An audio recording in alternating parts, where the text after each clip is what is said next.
Hello everyone, very good morning. कैसे हैं आप सभी। पदार्थ विज्ञान के लेक्चर हम लोग कंटिन्यू कर रहे हैं और पदार्थ विज्ञान में हम लोग गुण चैप्टर पढ़ रहे हैं। और गुण चैप्टर में हम लोगों ने जो है वो गुरुवादी गुण, सार्थ गुण और आध्यात्मिक गुण देखा है। अब हम लोग के पास जो गुण बचता है वो है परादी गुण, है ना। तो परादी गुण आज हम लोग स्टार्ट करेंगे कि परादी गुण क्या होता है। बहुत इंपॉर्टेंट है ये परादी गुण, मोस्टली पूछा जाता है क्योंकि ये चिकित्सीय गुण भी इसको कहते हैं, है ना। देखिए यहाँ पे दिया हुआ है कि इसको हम लोग क्या कहते हैं, चिकित्सीय गुण कहते हैं। चिकित्सा सिद्धांत के उपाय चिकित्सीय गुण इसके पर्याय हैं, है ना। तो ये परादी गुण जो है वो बहुत इंपॉर्टेंट है। तो इसके पर्याय आप लोग याद रखिएगा कि सामान्य गुण, प्रकृति गुण, साधारण गुण, चिकित्सा सिद्धांत के उपाय या चिकित्सीय गुण भी कहते हैं। ठीक है। परादी गुण का यह श्लोक दिया हुआ है। श्लोक याद करने का कोई मतलब नहीं है, इसे भी नहीं याद होगा। आप हिंदी याद रखिए कि परादी गुण कितने होते हैं, 10 होते हैं। एमसीक्यू पॉइंट सबसे पहला बात कि परादी गुण कितने होते हैं, 10। क्या क्या होते हैं, पर, अपर, युक्ति, संख्या, संयोग, विभाग, पृथक, परिणाम, संस्कार और अभ्यास। परादी गुण कितने होते हैं, 10 होते हैं। 10 का क्या नाम है, पर, अपर, युक्ति, संख्या, संयोग, विभाग, पृथक, परिणाम, संस्कार और अभ्यास। पर यानी कि सुपीरियर, मतलब अपर, है ना। तो पर पर यानी कि सुपीरियर और अपर यानी कि इंफीरियर, है ना। युक्ति यानी कि लॉजिकल रीजनिंग। संख्या तो आप लोग जानते हैं, नंबर जिसको बोलते हैं। संयोग यानी कि दो चीजों का मिलाव, कंजक्शन। विभाग यानी डिस्जक्शन, मतलब संयोग मतलब जुड़ना, विभाग मतलब अलग होना। पृथक मतलब अलग अलग करना। परिणाम मतलब अमाउंट, कितना परिणाम है। और संस्कार मतलब प्रोसेस, किसी चीज को बनाना, उसको हम लोग संस्कार कहते हैं। अब अभ्यास यानी कि प्रैक्टिस। तो ये जो है वो 10 परादी गुण हैं। कौन कौन से हैं फिर आप लोग देख लीजिए, पर, अपर, युक्ति, संख्या, संयोग, विभाग, पृथक, परिणाम, संस्कार और अभ्यास। तो ये आप लोग याद रखिएगा। ये 10 परादी गुण बहुत इंपॉर्टेंट है, कई जगह आप लोग को देखने को मिलेगा। ठीक है, अभी भी सेकंड प्रूफ भी मिलेगा, तो इसको आप लोग याद रखिएगा। आगे बढ़ते हैं हम लोग कि मैं कलर चेंज कर लेता हूँ पेन का। हाँ परादी गुण का विस्तृत वर्णन। तो सबसे पहले हम लोग बात करेंगे पर यानी कि सुपीरियर को, है ना। तो सुपीरियर कहने से क्या मतलब है, किसी चीज की प्रधानता हो, उसको ज्यादा मानी जाए, है ना, उसको हम लोग सुपीरियर कहेंगे। अपरत्व यानी कि जिसकी, अपर का अर्थ है अप्रधान, वो प्रधान नहीं है। देखो यहाँ पे दिया हुआ है, पर गुण परत्व का कारण है और अपर गुण अपरत्व का कारण है। परत्व और अपरत्व दो प्रकार होते हैं, दिक्कृत और कालकृत, इसके दो भेद भी हैं। दिक्कृत का विचार इस विकार किया जा सकता है कि दूर स्थित वस्तु में परत्व का ज्ञान होता है और समीप स्थित वस्तु में अपरत्व का ज्ञान होता है। जैसे दूर है तो वो डोमिनेंट होगा, और भीरू है मतलब पास में है, वो अपरत्व होगा। इसी तरह कालकृत में बड़े से परत्व का ज्ञान और छोटे से अपरत्व का ज्ञान होता है। चिकित्सीय महत्व क्या है कि परत्व का प्रयोग देश, काल, वय, मान, पाक, वीर, रस आदि में किया जाता है। फॉर एन एग्जाम्पल, जांगल देश पर है और आनुप देश अपर है। जांगल देश क्या है, सुपीरियर, मतलब पर है ये। और आनुप देश क्या है, इंफीरियर, अपर है ये। विसर्ग काल पर है, फॉर एग्जाम्पल आदान काल और विसर्ग काल पढ़े होंगे आप लोग। तो विसर्ग काल जो है वो पर है और आदान काल जो है क्या है, अपर है। ये एग्जाम्पल में आप लोग लिख सकते हैं। तरुण वय और वृद्धावस्था अपर है। तरुण वय तरुणावस्था पर है, मतलब हम लोग का एज, तरुण अवस्था किसको बोलते हैं, जो 18 के आसपास एज है, वो यंग एज ग्रुप। और वृद्धावस्था अपर है। तो 3 एग्जाम्पल यहाँ पे दिया हुआ है ना। उसके बाद चिकित्सा करते समय औषधि का चयन में परापर का विचार किया जाता है। जैसे किसी की हम चिकित्सा कर रहे हैं, रोगी आया तो हम देखेंगे कि कौन सी दवा उसको हमको देना श्रेष्ठ है या कौन सी देना अश्रेष्ठ है ना। तो पर और अपर के हिसाब से हम लोग उन लोग को डिफ्रेंशिएट करेंगे। क्या उनके लिए हितम है, मतलब हित है, और क्या उनके लिए अहित है। फॉर एन एग्जाम्पल यहाँ पे देखिए दिया हुआ है, ये आप लोग को सेकंड प्रूफ में भी पढ़ने को मिलेगा, है ना। पेन चेंज कर ले रहा हूँ। हाँ, तो यहाँ पे पर मतलब हितम, और अपर यानी हितम। हितम कहने से क्या मतलब है, जो हमारे लिए हितकारी हो, जो हम खाएंगे तो हमारे बॉडी को अच्छा लगेगा। मतलब अच्छा लगेगा इन द सेंस क्या, कि हमारे बॉडी को बल प्रदान करेगा, ओज को बढ़ाएगा, हमारे बॉडी को नुकसान नहीं करेगा। नुकसान कौन करेगा, अपर वाला, जो कि अहितम है। फॉर एन एग्जाम्पल देखिए यहाँ पे, ये सेकंड प्रूफ में भी आप लोगों को पढ़नी है तो अभी भी देख लो आप। सुख धान्य, जितने भी धान्य हैं, धान्य यानी कि नोकीले वाले, जैसे कि चावल हो गया, तो रक्तशाली श्रेष्ठ है इसमें। और यवक यानी कि जौ जो है अश्रेष्ठ है। संविधान यानी कि दालें, जितनी भी दालें आती हैं वो संविधान में आती हैं। तो मिदक और मांस, मूंग की दालें जो है श्रेष्ठ है। और ये मांस की दाल, मांस यानी कि मांस की दालें। उदक, उदक यानी कि जल, जल कौन सा पीना चाहिए, अंतरिक्ष का जल। और वर्षा के जल जो है नदी का जल अश्रेष्ठ है। लवण में सैंधव लवण खानी चाहिए, डॉक्टर हमेशा कहते हैं सैंधव लवण खाइए। और उशीर नमक नहीं खानी चाहिए। 5 प्रकार का नमक आप लोगों ने पढ़ा होगा। साग, यानी जो भी हम लोग साग खाते हैं, जो जीवंती का साग जो है श्रेष्ठ है। और सरसप का साग अश्रेष्ठ है। मृग मांस, मृग मांस मतलब इने, इने यानी कि हिरन, हिरन के मांस जो होता है वो श्रेष्ठ है। और गोमांस नहीं खानी चाहिए। पक्षी में हम लोग को क्या खानी चाहिए, लावा पक्षी खाने चाहिए। और क्या नहीं खाना चाहिए, कान कपोत। ये पर वाले हैं, ये जो है वो पर वाले हैं।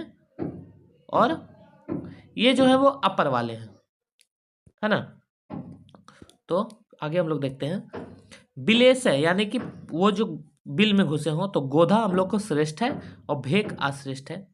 मत्स्य यानी कि मछली, रोहित मछली श्रेष्ठ है। और चिलचिम मछली अश्रेष्ठ है। सर्प, कौन सी सर्प, यानी कि सर्पी, सर्पी यानी कि घृत बोलते हैं इसको, पर्याय है घृत, ठीक है। घृत सर्पी, सर्पी गाय का, सर्पी गाय का घी श्रेष्ठ है। और अविक सर्पी अश्रेष्ठ है। क्षीर यानी कि दूध, गाय का क्षीर श्रेष्ठ है। और अविक क्षीर यानी कि अविक क्षीर जो है वो अश्रेष्ठ है। अविक यानी कि उसको हम लोग शायद बोलते हैं, मैं कंफ्यूज हूँ यहाँ पे, महिष यानी कि भैंस को भी बोलते हैं शायद। स्थावर स्नेह में तिल का तेल सबसे बेस्ट है आयुर्वेद में, किसी में भी। और कुसुम्भ का तेल जो है वो अश्रेष्ठ है। आनुप वसा में वरा मांस अच्छा है। और महिष वसा गलत है, मतलब नहीं खानी चाहिए। मत्स्य में चुलिका वसा अच्छी है, कुंभीर वसा अच्छा नहीं है। और जलचर विहंग में पाक हंस जो है वसा वो अच्छा है, काक मुद अच्छा नहीं है। तो ये जो है तुम लोग को याद रखनी है ना। ये जो है वो बहुत इंपॉर्टेंट है, आपको फर्स्ट प्रूफ में भी, सेकंड प्रूफ में भी, हर जगह और कई कई चैप्टर में मिलेंगे। जैसे डीजी में आप लोग को पढ़ने को मिलेगा द्रव्य गुण, सेकंड जब प्रूफ में आएंगे आप लोग को तब पढ़ने को मिलेगा। चरक में भी पढ़ने को मिलेगा, है ना।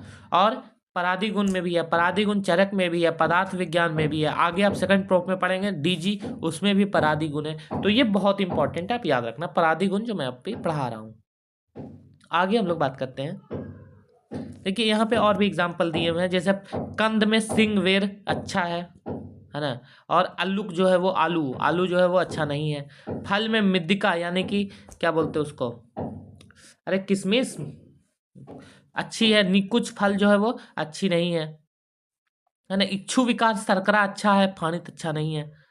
शाख में अजमेद अच्छा है, हस्ती में अच्छा नहीं है।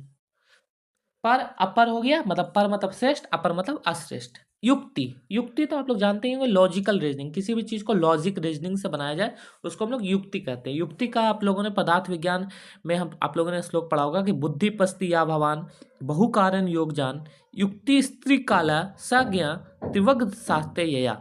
यानी कि युक्ति वह है जो तीनों भूत भविष्य और वर्तमान तीनों से पता करके लगाई जा सके, उसे हम लोग युक्ति कहते हैं, है ना। आप लोग को पढ़ने को मिलेगा, ये श्लोक भी बहुत इंपॉर्टेंट है। बुद्धि पस्ति वा भवान बहु कारण योग जान युक्ति स्त्री काला, यानी कि तीनों काल, युक्ति स्त्री काला सज्ञा त्रिवग्ध शास्त्रेया। तो युक्ति का अर्थ है योजना, दोषादि का विचार कर जो औषधि की सम्यक कल्पना की जाती है उसे हम लोग योजना कहते हैं। दोष आदि धातु उसका कैसा है नहीं है, उसके बाद हम लोग पेशेंट को जो दवाई देते हैं सोच के विचार करके उसको हम लोग क्या कहते हैं, योजना, या उसको हम लोग कह सकते हैं युक्ति कह सकते हैं। जिस कल्पना को युक्ति पूर्वक यानी कि यौगिक किया जाता है उसे युक्ति कहते हैं। जो कल्पना अयौगिक यानी कि अर्थात बिना युक्ति के की जाती है वह कल्पना होते हुए भी युक्ति नहीं कहलाती है। यहाँ पे ये करा कि कोई पेशेंट आया तो उसको हम लोग दोष, धातु, मल सारी चीज़ को देख करके हम में जो युक्ति लगाएंगे, जो योजना बना करके उसे हम लोग जो औषधि देंगे वो युक्ति है, और जो बिना समझे समझे औषधि देंगे वह अयुक्ति है, मतलब ये युक्ति नहीं कहलाएगी, ऐसा कह रहा है। ठीक है। बहुत से उत्पत्तियों के योग से जानने योग अर्थों को जो बुद्धि देती है उसे हम लोग युक्ति कहते हैं। युक्ति का अलग अलग परिभाषा अलग अलग आचार्यों ने बताया है। युक्ति का चिकित्सीय महत्व क्या है, कहाँ पे चिकित्सीय में इसका इम्पोर्टेंट है, तो व्याधि के विविध पहलुओं, जैसे कि व्याधि का हेतु यानी कि कारण क्या है, काउज क्या है, क्यों व्याधि हुआ है, उसके लक्षण क्या है, साइन एंड सिम्टम क्या है, को देखकर संप्राप्ति की युक्ति लगाई जाती है। कहता है चिकित्सा में युक्ति आप कैसे यूज करेंगे, तो कोई पेशेंट आया उसको हम लोग देखेंगे कि क्या उसके कारण है, हेतु क्या है, काउज क्या है, हेतु मतलब कारण या काउज, लक्षण क्या है, उसको देख करके उसके हम लोग डायग्नोसिस बनाएंगे। संप्राप्ति यानी कि डायग्नोसिस बनाएंगे, किससे बनाएंगे, युक्ति लगा करके, लॉजिकल दिमाग से युक्ति लगा करके बनाएंगे। चिकित्सा में किस द्रव्य का उपयोग करना चाहिए, इसकी युक्ति देश, काल, बल, अग्नि, प्रकृति को देखकर की जाती है। कोई आपके पास पेशेंट आया तो हम कौन सा द्रव्य उसको देंगे, इसका विचार युक्ति से करते हैं। अब युक्ति में हम लोग क्या क्या देखते हैं कि कौन से देश में रहता है, काल शिशिर चल रहा है, वसंत चल रहा है, वर्षा चल रही है, बल मतलब पेशेंट पतला है या फिर बहुत मोटा है, उसकी बल कम है ज़्यादा है, अग्नि पेशेंट दवाई को पचा पाएगा कि नहीं पचा पाएगा, गुरु है या लघु है, गुरु यानी कि है ना जो उसको नहीं पचा पाए, लघु यानी कि जल्दी पचा दे, प्रकृति कैसी है, वातज है, पित्तज है, कफज है, या वातज पित्तज कफज तीनों सन्निपातज है ना। तो ये सब को देख करके हम लोग चिकित्सा करते हैं युक्ति के माध्यम से। स्वास्थ्य की रक्षा करने के लिए पथ अपथ्य की युक्ति की जाती है। किसी भी पेशेंट की स्वास्थ्य रक्षणम मतलब स्वस्थ लोगों के स्वास्थ्य की रक्षा करने के लिए जो पथ्य या अपथ्य, या पथ्य यानी कि जो उसके लिए बेहतर है, उसके लिए हितकारी है, अपथ्य जो उसके लिए अहितकारी है, उस सबको देखते हुए किससे ये चिकित्सा करते हैं, युक्ति से। मतलब युक्ति से सोचा जा सकता है ये सब चीज़। ठीक है, तो युक्ति क्लियर हो गया। युक्ति एक चैप्टर भी है ना, आप उसको भी पढ़ सकते हो, मतलब पढ़ेंगे हम लोग आगे। उसके बाद बात करते हैं हम लोग संख्या। संख्या तो आप लोग जानते ही होंगे, नंबर। नंबर मतलब किसकी नंबर, जैसे कि 1, 2, 3 व्यवहार के हेतु की संख्या कहते हैं। 9 कारण द्रव्य कहलाती है संख्या, मतलब संख्या जितने भी हैं उसमें संख्या में आ जाती हैं, है ना। तो गिनती को संख्या कहते हैं। एग्जाम्पल इसका कहाँ है, जैसे व्याधि के विविध प्रकार होते हैं, किसके कितने भेद हैं, संप्राप्ति हैं, जैसे काश के 5 भेद हैं, श्वास के भी 5 भेद हैं, प्रमेय के कितने भेद हैं, 20 भेद हैं, है ना। तो संख्या वातज है, पित्तज है, कफज है ना। प्रमेय के 5 भेद हैं, और जो प्रमेय के 20 भेद हैं, श्वास के 5 भेद हैं, कांस के भी 5 भेद हैं, हिक्का के भी 5 भेद हैं। तो क्षुद्र कुष्ठ, महाकुष्ठ, है ना। तो ये सब चीज़ें जो है वो नंबर में आते हैं। अब हम लोग बात करते हैं संयोग। पर, अपर, युक्ति, संख्या हो गया। अब हम लोग बात करते हैं संयोग। संयोग यानी कि कंजक्शन, मिलावट, दो चीज का जुड़ना, द्रव्यों का आपस में मिलना संयोग कहलाता है। द्रव्यों का आपस में मिलना, एक दूसरे में मिल जाना क्या कहलाता है, संयोग कहलाता है। यह संयोग 3 प्रकार के होते हैं। संयोग भी 3 प्रकार के बता दिए गए, द्विकर्मज, सर्वकर्मज और एक कर्मज। मतलब 2 कर्म वाले, एक कर्म का सर्व सभी कर्म वाले, और एक कर्म वाले। ये जो है वो 3 संयोग अनीत है, मतलब संयोग अनीत होता है। किन 3 जो बताए गए हैं संयोग के भेद, 2 कर्मज वाले 2 मिलेंगे, सर्वकर्मज सब मिलेंगे, या एक मिलेंगे। इसके भी अलग अलग भेद हैं, तो आप लोग इसको उतना इंपॉर्टेंट ये नहीं है। इतना आप लोग याद रखना कि 2 कर्मज, सर्वकर्मज और एक कर्मज होते हैं। ठीक है, आगे बढ़ते हम लोग।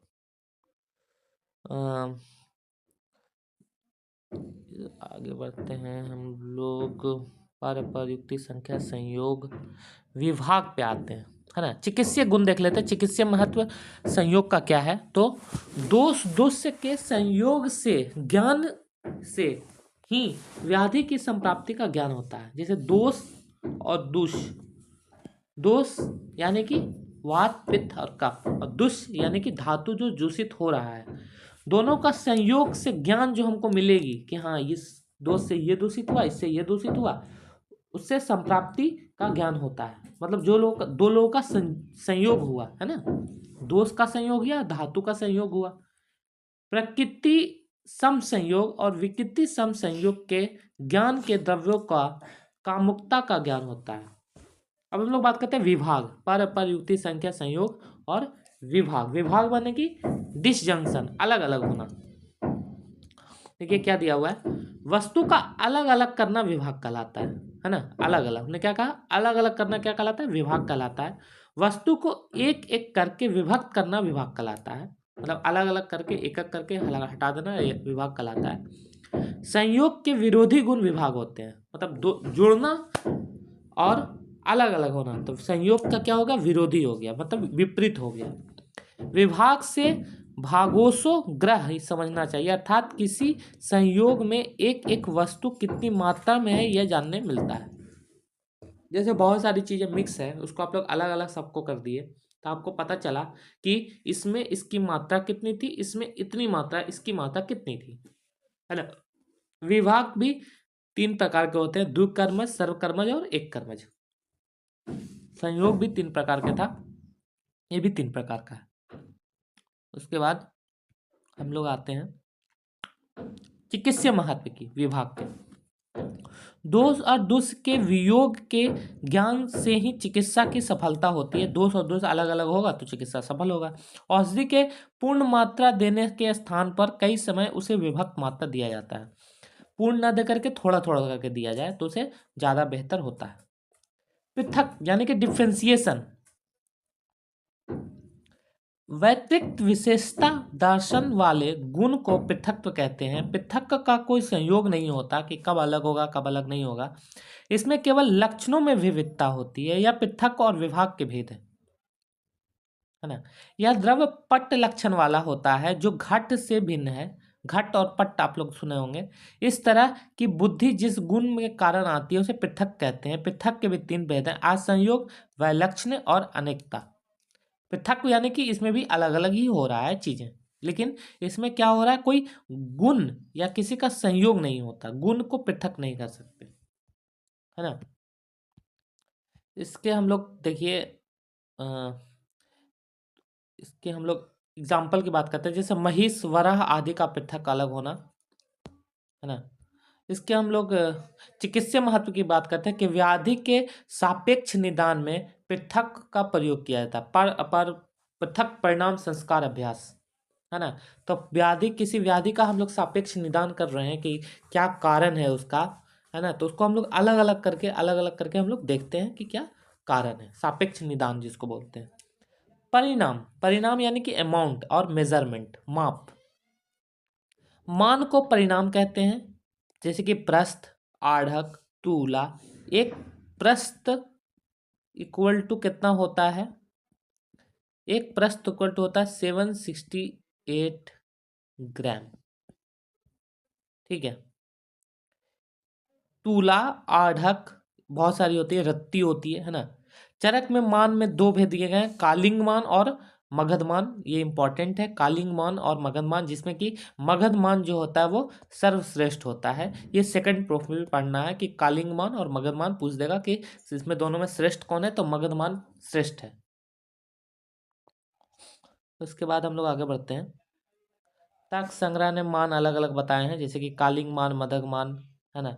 चिकित्सीय महत्व मान की क्या है कि परिणाम से आहार और औसत की मात्रा निर्धारण करता है कि किस पेशेंट को हमको कितना देना है, 1 तूला देनी है, कितना देना है, कस देना है।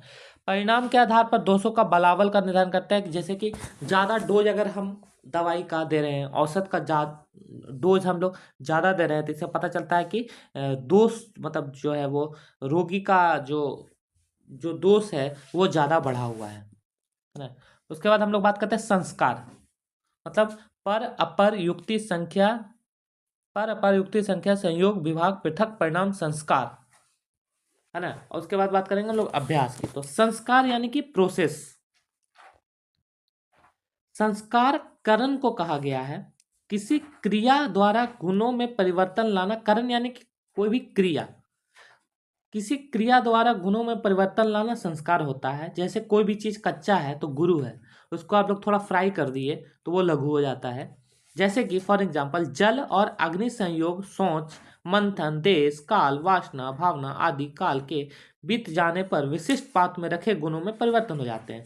कोई भी चीज को आप लोग रखे हो लेकिन जल के संयोग हुआ या अग्नि का उसका संयोग हुआ, जैसे कि अभी हमने बोला है ना कि कच्ची चीजें गुरु होती है और उसको अगर भून देते हैं, आप थोड़ा सा फ्राई कर देते हैं तो लघु हो जाता था। अग्नि का संयोग दिए तो वो लघु हो गया। मंथ किए उसको मंथन किए, देश, काल, वासना, भावना उसको मर्दन किए, तो उसमें गुण में जो परिवर्तन आ जाता है ना, उसको हम लोग क्या कहते हैं? संस्कार कहते हैं। गुणों में देखो लिखा हुआ ना, विशिष्ट पात्र में रखने से गुणों में परिवर्तन आ जाता है, उसको हम लोग संस्कार कहते हैं। एग्जाम्पल देखो इसका क्या दिया हुआ है कि संस्कार के भेद हैं, जैसे कि वेग, स्पीड के कारण मोमेंटम कितनी है, भावना देते हैं इंप्रेशन, और इलास्टिसिटी। वेग कहने का क्या मतलब है कि द्रव्यों में किसी कारण विशेष के द्वारा गति निर्माण की जाती है। वेग पृथ्वी, जल, अग्नि, वायु। भावना यानी कि मर्दन करते, उसको करते भावना देते हैं। पूर्व में अनुभव किए गए विषयों का ज्ञान से, संस्कार से होता है। और इलास्टिसिटी यानी कि जिस जिस संस्कार के कारण अपने स्थान में अलग अलग पदार्थ पुनः अपने स्वाभाविक स्थिति में आ जाते हैं, उसे स्थिर तत्व कहते हैं। चिकित्सीय महत्व की बात करें तो कषाय कल्पना रूपी संस्कार औषधि के गुणों में परिवर्तन होता है। पंच कषाय कल्पना, स्वरस कल्प, शीत शीत फांड।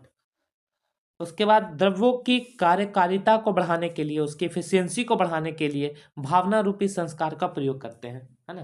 किसी द्रव्य है उसके हम लोग एफिशिएंसी को बढ़ाना है तो उसको हम लोग क्या करते हैं? भावना देते हैं, यानी कि उसको हम लोग मर्दन करते हैं, है ना, किसी भी द्रव्य से। अभ्यास लास्ट हम लोग पढ़ेंगे। अभ्यास, अभ्यास यानी कि प्रैक्टिस। किसी भाव पदार्थ को बार बार पालन करना या ग्रहण करना अभ्यास कहलाता है। अभ्यास यानी कि प्रैक्टिस, किसी चीज को बार बार करो, बार बार करो तो उसमें आप एक्सपर्ट हो जाते हो। तो वही कह रहा है, किसी भाव पदार्थ को बार बार पालन यानी कि ग्रहण करना अभ्यास कहलाता है।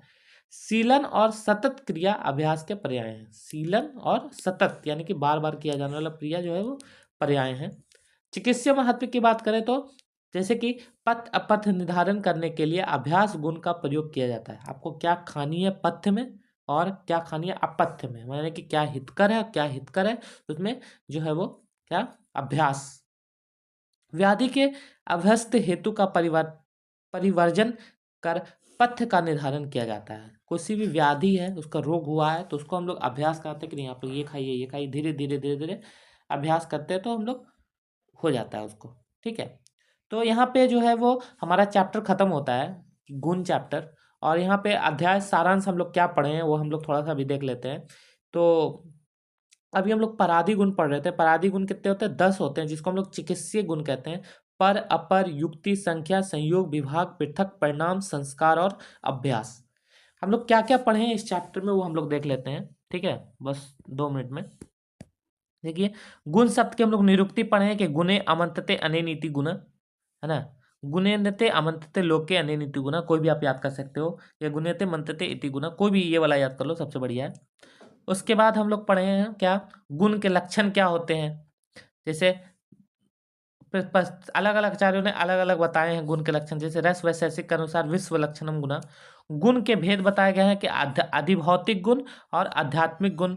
अधिभौतिक में सामान्य गुण, सामान्य गुण कितना होता है? 30 होते हैं। ये एमसीक्यू में आता है कि सामान्य गुण 30 होते हैं। विशेष गुण कितने होते हैं? 5 होते हैं। पराधि गुण अभी हम लोगों ने पढ़ा 10 होते हैं। गुरुवादी गुण 20 होते हैं। आध्यात्मिक गुण 6 होते हैं, है ना। बुद्धि, सुख, दुख, इच्छा, द्वेष, प्रयत्न और अधिभौतिक गुण होते हैं। ठीक है, 7 गुण 5 होते हैं। कौन कौन से 7 गुण? शब्द, स्पर्श, रूप। देखो यहाँ पे दिया हुआ है 7 गुण कितने होते हैं? 5 होते हैं। शब्द, स्पर्श, रूप, रस और गंध। गुरुवादी गुण कितने होते हैं? 20 होते हैं। 10 होते हैं, 10 के अपोजिट होते हैं। जैसे गुरु होगा, कोई भारी होगा तो लघु होगा, मंद होगा तो तीक्ष्ण होगा, शीत कोई ठंडा होगा तो उष्ण होगा, स्निग्ध होगा तो रुक्ष होगा, श्लक्ष्ण होगा तो खर होगा, सांद्र होगा तो द्रव्य होगा, सांद्र यानी कि गाढ़ा, मृदु कोई होगा, मुलायम होगा तो कठिन होगा, स्थिर होगा कोई रुका हुआ है तो चलत होगा, सूक्ष्म छोटा है तो बड़ा होगा, विशद तो पिच्छल होगा। गुरु मंद हिम स्निग्ध श्लक्ष्ण शांत मृदु स्थिर कफा गुण सूक्ष्म विशदा विसंति सविप्रिय। यह श्लोक आप लोग को याद करनी है। गुरुवादी गुण के श्लोक हैं। उसके बाद आध्यात्म गुण यानी कि 6 होते हैं। क्या कौन से 6 होते हैं? बुद्धि, सुख, दुख, इच्छा, द्वेष और प्रयत्न। बुद्धि, सुख, दुख, इच्छा, द्वेष और प्रयत्न, ये जो है वो आध्यात्म गुण 6 होते हैं। उसके बाद हम लोग आगे बढ़ते हैं। परादी गुण जो कि हम लोग पढ़ के अभी तुरंत आए हैं, और ये बहुत इंपॉर्टेंट है, बहुत बार पूछा जाता है, जिसको हम लोग चिकित्सीय गुण भी कहते हैं, है ना। तो ये जो है परादी गुण कितने होते हैं? 10 होते हैं। पर, अपर, युक्ति, संख्या, संयोग, विभाग, पृथक, परिणाम, संस्कार और अभ्यास। ये बहुत इंपॉर्टेंट है, आपको फर्स्ट प्रूफ में भी पढ़ने को मिलेगा और सेकंड प्रूफ में भी पढ़ने को मिलेगा, आगे भी पढ़ने को मिलेगा, चरक में भी मिलेगा, क्रिया सारणी में मिलेगा, डीजी में भी मिलेगा, हर जगह मिलेगा। तो ये गुण जितने चारों हैं वो हर जगह मिलते हैं। फिर ये सब प्रश्न पूछे पूछे जा सकते हैं कि गुण शब्द की निरुक्ति लिखिए, गुण के वैशेषिक दर्शन के अनुसार लिखिए, है ना। गुरुवादी गुण लिखिए। मोस्टली परादी गुण, देखो इस चैप्टर में जो है वो लॉन्ग, मैं आप लोगों को बता देता हूँ कि क्या क्या लॉन्ग है। जैसे परादी गुण आपसे पूछेगा कि 10 मार्क्स में लिख दीजिए, गुरुवादी गुण आपको 10 मार्क्स में पूछ लेगा, या और आध्यात्मिक गुण, आध्यात्मिक गुण और सार्थ गुण जो है वो ये दोनों 5-5 मार्क्स में पूछता है, ठीक है। तो परादी गुण और गुरुवादी गुण ये ज़्यादा इंपॉर्टेंट है, क्योंकि 10 मार्क्स में पूछता है। आध्यात्मिक गुण और सार्थ गुण 5-5 मार्क्स में पूछता है, ठीक है। तो इस चैप्टर में यही है विस्तृत अध्याय। देखो चरक चक्रपाणी है, चरक शारीर स्थान में वर्णन है, सूत्र स्थान में वर्णन है ना। तो ये चैप्टर हमारा खत्म होता है कि गुण। आगे हम लोग कंटिन्यू करेंगे दूसरे चैप्टर के अनुसार, द्रव्य गुण कर्म पढ़ेंगे हम लोग अगले चैप्टर में। तो गुण चैप्टर हमारा खत्म होता है। अगर आप लोगों को कोई डाउट हो तो आप कमेंट सेक्शन में मेंशन कर सकते हैं, या फिर मुझे मेरे इंस्टा आईडी पे मैसेज कर सकते हैं, ठीक है। और अगर आपको ये चैनल अच्छा लगता हो, वीडियो लेक्चर अच्छे लगते हो, तो आप चैनल को सब्सक्राइब कीजिए, शेयर कीजिए, है ना। Thank you for watching videos.